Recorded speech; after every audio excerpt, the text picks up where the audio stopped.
Para Sudaners, kumaha kabarna? Damang sadena dengan saya si Otong kembali lagi di channel Ningali Film. Pada alur cerita kali ini, kita akan melanjutkan alur cerita dari film Love Beyond the Grave yang rilis pada tahun 2026 untuk bagian yang keempat. Dan tidak usah berlama-lama lagi, mari kita mulai alur ceritanya.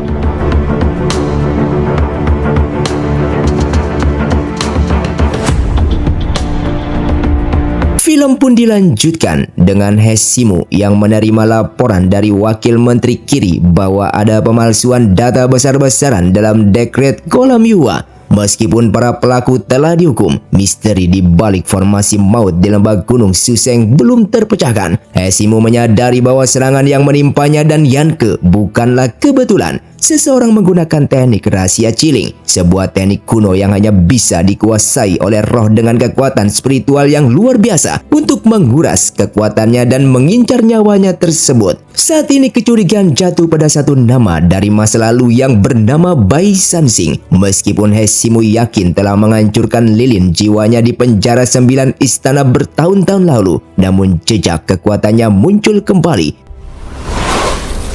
Sementara Duansu, manusia biasa yang memiliki ikatan takdir dengan Hesimu, mencoba ikut campur demi melindungi wanita tersebut. Namun Hesimu bersikap dingin dan mengusirnya.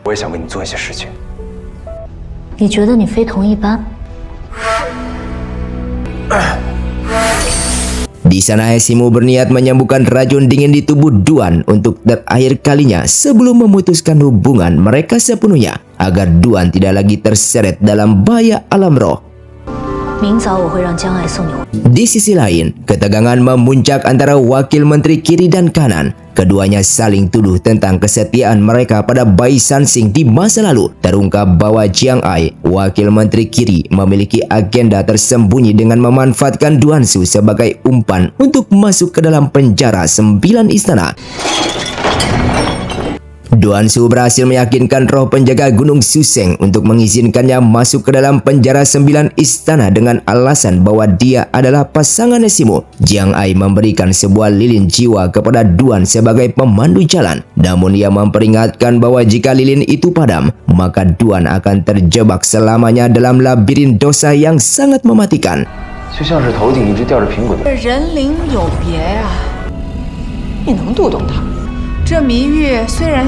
Di dalam penjara, suasana berubah mencekam. Lilin jiwa Duan menjadi padam, memperlihatkan wujud asli penjara yang mengerikan. Tiba-tiba sesosok roh kuat menyerang, yang tak lain adalah Bai Sansing yang ternyata masih hidup dan menyimpan dendam kesumat pada Hesimu.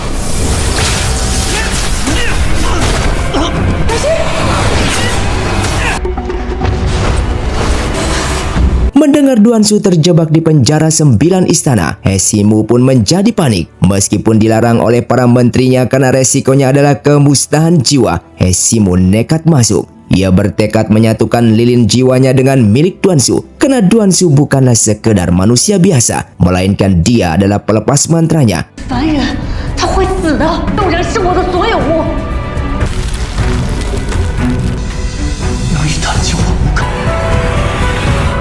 Singkatnya, Hesimu menemukan Duansu yang sudah hampir kehilangan kesadaran akibat ilusi. Ia harus bertarung melawan sisa-sisa kekuatan Bai Sansing yang terus menghasut. Melalui sentuhan dan ikatan panca indera yang pernah mereka bagi di dunia fana, Hesimu mencoba memanggil jiwa Duansu agar kembali dari kegelapan. Ia menggunakan sisa kekuatan spiritualnya untuk membangkitkan ingatan Duan tentang janji mereka. Hingga pada akhirnya Duansu tersadar dari ilusi setelah merasakan aroma dan sentuhan dari Hesimu. Mereka berhasil keluar dari penjara 9 istana tepat sebelum jiwa mereka tertelan. Meskipun raga mereka selamat, ancaman dari Bai Sansing dan pengkhianat di dalam istana masih mengintai. Di sana Jiang Ai mempertanyakan mengapa seseorang manusia biasa bisa mematikan lilin jiwa. Terungkap bahwa Hesimu telah melakukan hal yang tabu, yaitu memberikan lilin jiwanya kepada Duansu agar pria itu bisa hidup kembali. Sementara itu, Yanke, Wakil Menteri Kanan, mulai menunjukkan ketidaksukaannya terhadap pengaruh manusia tersebut terhadap sang penguasa roh. Duan Su yang terbaring tak sadarkan diri di pavilion Zaumu, Simu terus menjaganya, mengabaikan kekuatan spiritualnya yang terkuras habis. Baginya, Duan Su bukan sekedar manusia, melainkan pelepas mantranya dan segalanya. Simu bertekad bahwa selama ia ada, maka Duan Su tidak akan mati. Hal ini memicu desas-desus di antara para menteri dan ketua istana di Guisu yang merasa penguasa mereka telah lalai karena urusan asmara. Rapat pagi yang biasanya formal kini dilakukan di depan kamar Simu. Di hadapan para menteri, Simu menunjukkan wibawanya yang dingin. Ia menghukum mereka yang memalsukan daftar roh pengembara dan memperingatkan bahwa siapapun yang menantangnya akan dilenyapkan. Meskipun Yanke mencoba memperingatkan bahwa manusia biasa hanya akan menjadi beban dan merusak politik Guisu, namun Simu dengan tegas membatasi wewenang Yanke dan memintanya tidak melampaui batasnya.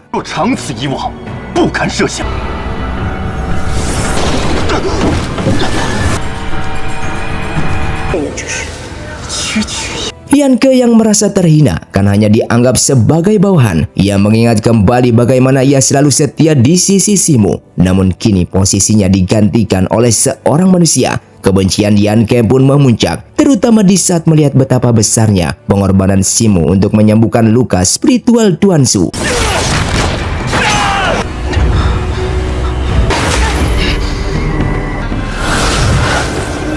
Singkatnya, suasana di Guisu memanas di saat Simu memerintahkan Yanke untuk menghukum wakil menteri Kiri, Jiang Ai, yang dituduh melanggar hukum tembok emas karena membawa Duan Su yang merupakan seorang manusia biasa masuk ke dalam penjara 9 istana. Dan tindakan ini dianggap sebagai upaya sengaja untuk mencelakai Duan Su.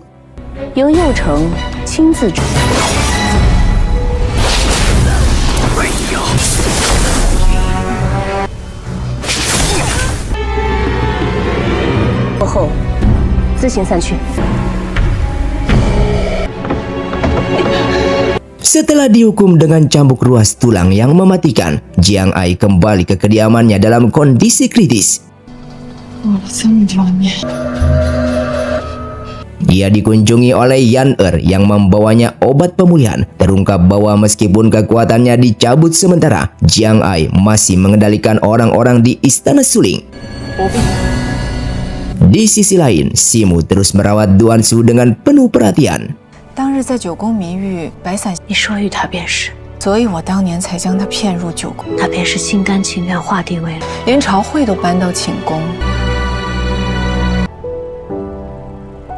Dalam kondisi lemah, Duan Su yang sadar langsung meminta maaf kepada Simu karena sudah membuatnya terluka parah akibat memberikan lilin jiwa kepada dirinya.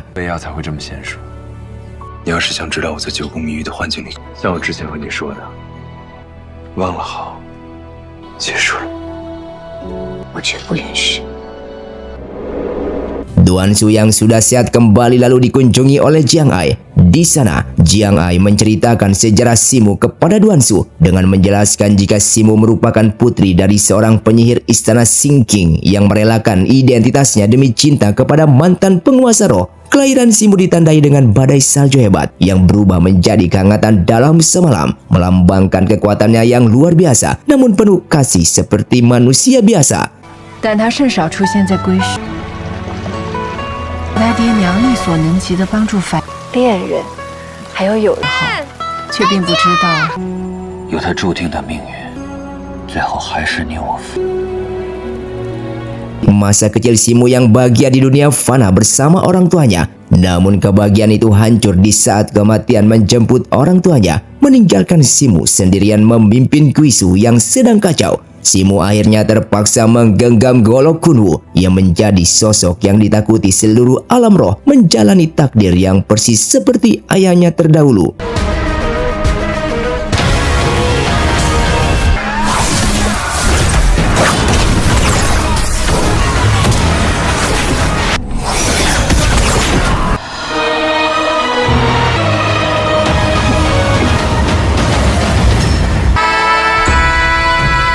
Sejak orang tuanya tiada dan ia naik tahta, Simu berubah total. Bagi orang-orang di sekitarnya, ia menjadi sosok asing yang dingin dan tidak berperasaan. Demi menjaga kewaspadaan di alam roh, ia membekukan hatinya sendiri.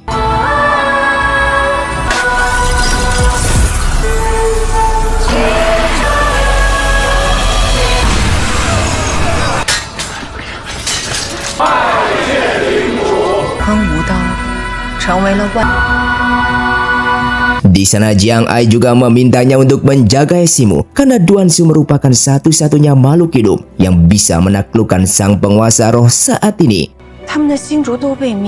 Pada awalnya, Duansu merasa senang. Namun ketika Simu membawa Duansu ke sebuah pemakaman di belakang Gunung Suseng, di sana Duansu begitu terkejut karena ternyata makam-makam di hadapannya ini merupakan manusia-manusia yang pernah menjadi pasangannya Hesimu selama 400 tahun terakhir.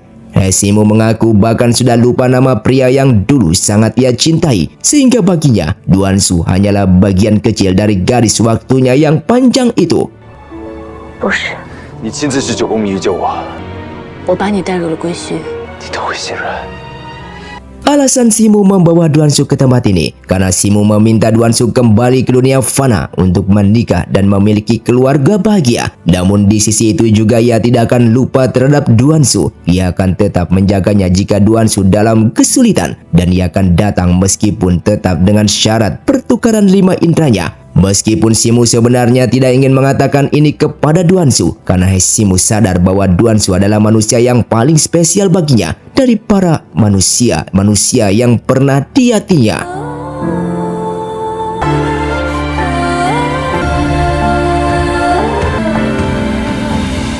Di balik layar, intrik politik menjadi memanas. Wakil Menteri Kanan menerima buku keuangan rahasia untuk menjatuhkan Jiang Ai. Sementara itu kabar Bai Sansing, roh yang sangat kuat dan berbahaya, ternyata masih hidup. Ketegangan meningkat karena Bai Sansing diyakini akan membawa bencana besar bagi siapapun yang menghalangi ambisinya. 与九宫迷域里也不再次等候。是。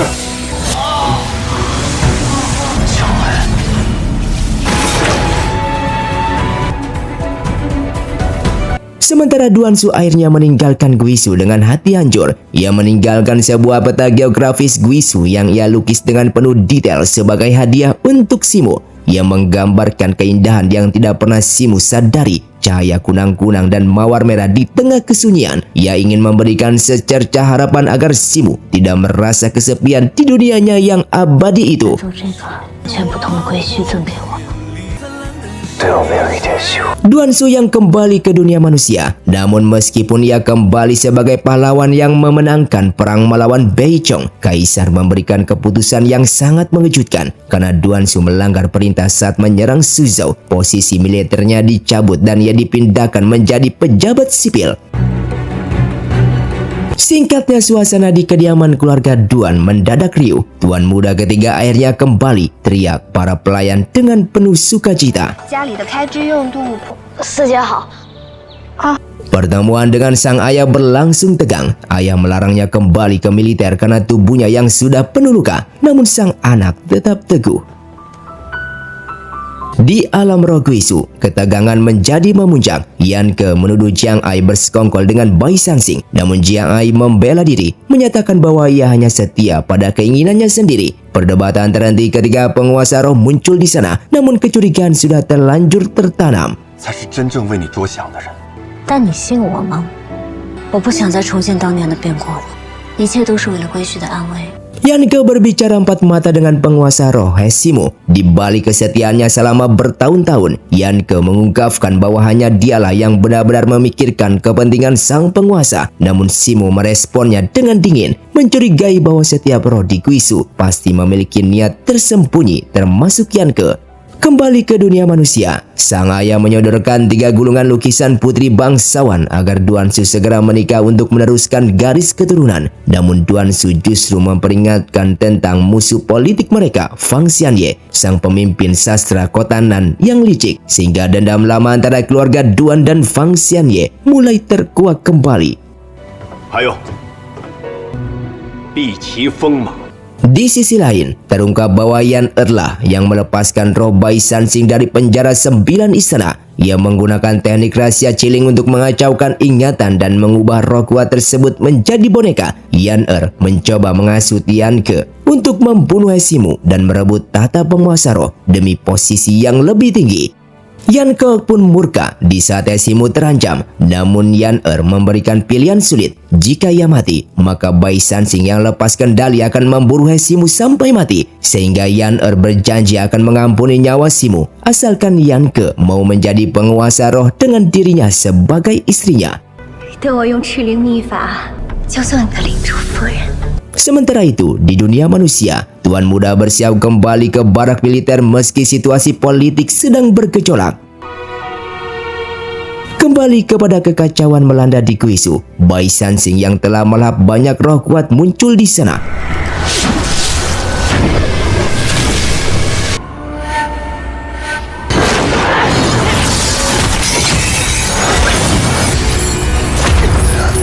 Di akhir, Hesimu terjebak dalam kondisi kritis, sementara musuhnya bersiap menyerap seluruh kekuatan spiritualnya hingga kering. Namun Hesimu bukanlah roh biasa, sehingga ia mampu menghancurkan segel tersebut. Dan film pun bersambung. Terima kasih untuk kalian yang sudah menonton video ini sampai habis. Sampai jumpa di video selanjutnya. Saya pamit ruang dari ningali film. Siotong undur diri dan salam Sundanese.